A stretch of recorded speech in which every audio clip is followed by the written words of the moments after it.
పనికిమాలినోడా, ఏ పురాణంలో ఉంది నువ్వు చెప్పిన పదము? నువ్వు చెప్పింది ఎక్కడుంది? రామాయణంలో ఉందా? మహాభారతంలో ఉందా? అరే మీ అందరికి కామెడీ అయిపోయింది. దొంగ నా కొడుకుల్లో అందరూ బయలుదేరారు. అసలు నీకు హిందూ దేవతల గురించి నీకెందుకురా? నువ్వు నీ ప్రార్థన నువ్వు చేసుకోవచ్చు కదా. నువ్వు హిందూ దేవతల గురించి ఎందుకు మాట్లాడుతున్నావు? పనికి మాలిన సన్నాసి. అమ్మాయిలు బట్టలు ఇప్పుకొని తిరిగితే నీలాంటి పనికి మాలిన కొడుకులు కళ్ళు ఉప్ప తీసుకొని చూసి నేత్రానందం పొందడానికి మీరు వాళ్ళని ఇప్పుకొని తిరగమంటున్నారు. అదే బట్టలు వేసుకోమంటే వాళ్ళని బూతులు తిరుగుతూ వీడియోలు చేయి.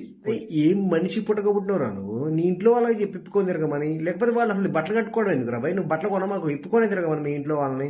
నువ్వు జనాలకి ఎందుకు చెప్తున్నావు ఇప్పుకొని తిరగమని? మీ ఇంట్లో వాళ్ళు ఉండాలంటే వాళ్ళని ఇప్పుకొని తిరగమనరా పనికి మాలినోడా? నువ్వు బీచ్లో తిరిగే పనికి మాలినోడివి. అమ్మాయిల అందాలని అమ్మాయిల అవయవాల్ని చూసి ఆనందం పొందే పనికి మాలిన శాడిస్ట్ కొడుకువి. అందుకని నువ్వు బీచ్లో తిరుగుతావు కాబట్టి వాళ్ళకి ఫ్రీడమ్ ఉంది అనుకుంటున్నావు. ఫ్రీడమ్ అంటే అది కాదురా సన్నాసి నా కొడుక.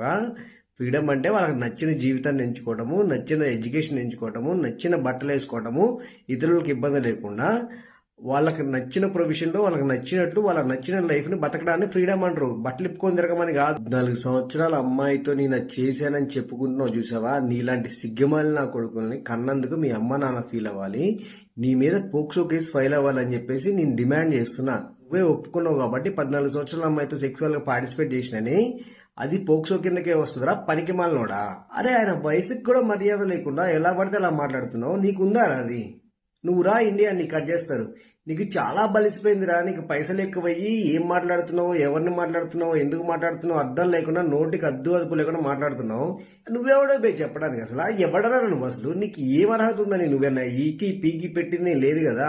నీకు అమ్మా బాబు తప్పితే నీకేమన్నా అక్క చెల్లి పెళ్ళం పిల్లలు ఉన్నారా? కుటుంబం గురించి నీకేమన్నా తెలుసా? పెద్ద బొచ్చుగాడే నువ్వెవడో బే చెప్పడానికి? నువ్వు తిరుగు నువ్వు ఇప్పుకొని తిరుగు, మీ ఇంట్లో వాళ్ళు ఇప్పుకొని తిరగమని చెప్పు. జనాల కింద చెప్తున్నావు, చెప్పిన వాళ్ళకి తిడుతున్నావు. పనికి మాలిన సన్నాసి.